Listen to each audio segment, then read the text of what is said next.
আচ্ছা বলেন তো বাসর ঘর ইংরেজি কি? বাসর ঘর, ম্যারেজ রুম, রাইট? এটাই তো মনে হচ্ছে, তাই না? না, এটা ভুল।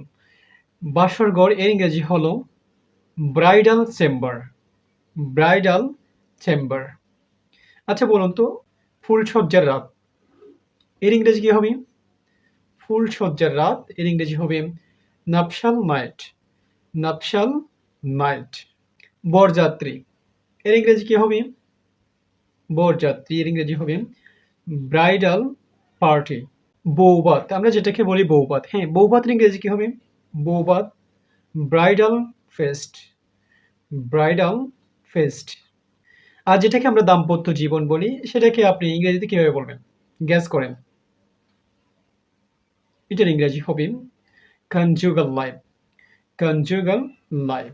এখন আমরা বাসর ঘর, ফুলসজ্জার রাত, বরযাত্রী, তারপরে আরো অনেক কিছু বললাম। এগুলো কাদেরকে নিয়ে বললাম? বর এবং কনেকে নিয়ে। সো এখন বর এবং কনে এর ইংরেজিগুলো আমরা শিখব। বর, সরি আগে কনেরটা শিখি যেহেতু লেডিস ফার্স্ট। কনে এর ইংরেজি হবে ব্রাইড। ব্রাইড। বর, ব্রাইড গ্রুম একসাথে বলতে পারি, অথবা groom. Thanks for watching video.